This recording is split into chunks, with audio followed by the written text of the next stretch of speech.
L'Organisation pour l'interdiction des armes chimiques, qui est une organisation internationale chargée de l'application de la Convention pour l'interdiction des armes chimiques, diligente autour de 200 inspections par an sur des sites industriels qui ont été déclarés par des États parties. Donc la France, en tant qu'État membre, reçoit entre 8 à 10 inspections par an.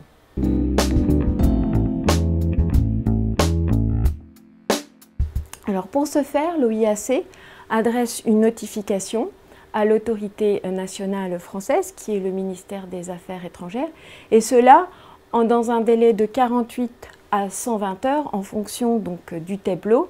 Donc 48 heures pour les tableaux 2, 120 heures pour une inspection menée au titre du tableau 3 ou des PCOD-PSF. Donc la première étape consiste bien sûr à vérifier la conformité de cette notification d'inspection.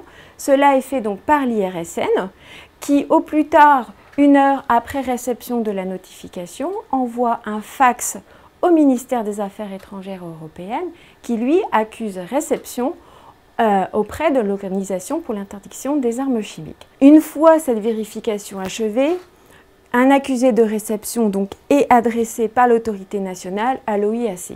Donc, une fois l'accusé réception adressé à l'OIAC, l'IRSN va contacter les représentants du site et activer la logistique pour cette inspection. Cela consiste en la réservation de moyens de transport, d'hôtels et de moyens de restauration pour les inspecteurs durant leur séjour sur le territoire français. Charge au site de commencer à préparer l'exposé de pré-inspection, à préparer les itinéraires des visites et déjà à commencer à la collecte des justificatifs comptables. Toutefois, donc, il y aura une visite préparatoire qui sera effectuée par les chargés d'affaires de l'IRSN la veille de l'inspection afin de finaliser avec les représentants du site la préparation de l'inspection.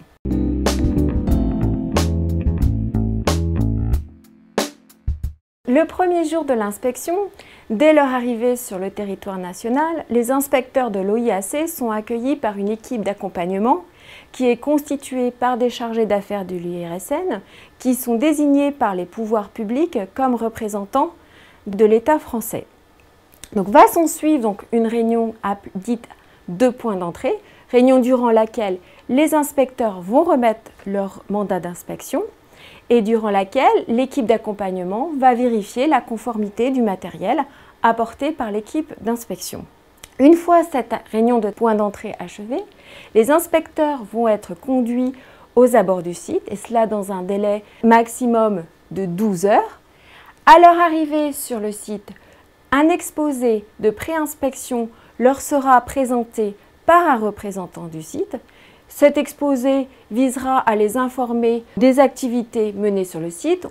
Leur seront également présentées des consignes de sécurité ainsi que les dispositions administratives et logistiques qui ont été prises pour cette inspection. Cet exposé ne doit en aucun cas durer plus de 3 heures. Une fois donc l'exposé de pré-inspection achevé, les équipes vont déclencher le chronomètre d'inspection. Les inspecteurs vont donc avoir un certain temps pour mener leurs activités dites d'inspection. Donc cette durée peut durer de 96 heures pour une inspection de tableau 2 ou de 24 heures pour une inspection menée au titre du tableau 3 ou des PCOD-PSF. En quoi consistent donc ces activités d'inspection? Il s'agit principalement d'une visite guidée des installations, d'une visite ou des usines qui sont présentes sur le site, ainsi que de la vérification de la comptabilité matière pertinente. Et cela donc essentiellement pour répondre à 2 objectifs. 1. Vérifier la conformité avec ce qui a été déclaré. 2. Vérifier l'absence de produits chimiques du tableau 1 sur le site. Donc une fois les activités d'inspection achevées, l'équipe d'inspection dispose de 24 heures pour rédiger son rapport préliminaire qu'il va soumettre pour avis et commentaires à l'équipe d'accompagnement. Donc après discussion, ce rapport préliminaire est signé par le chef d'équipe d'inspection et contresigné par le chef d'équipe d'accompagnement pour bien indiquer qu'il en a pris note. Une fois cette étape terminée, Après quelques formalités dites de point sortie qui consistent en la vérification du matériel et la copie des informations mises à disposition des inspecteurs durant l'inspection, les inspecteurs sont reconduits au point d'entrée pour retourner donc à l'Organisation pour l'interdiction des armes chimiques.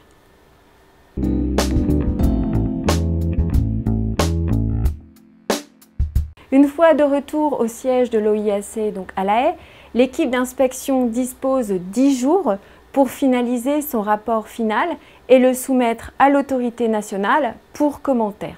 Donc de son côté, les représentants donc de l'État français, eux, disposent d'une trentaine de jours pour soumettre leurs éventuels commentaires à l'Organisation pour l'interdiction des armes chimiques. Depuis 1998, la France reçoit entre 8 à 10 inspections par an. Durant ces missions, les équipes d'inspection ont toujours pu vérifier que la France respectait les engagements pris au titre de ce traité.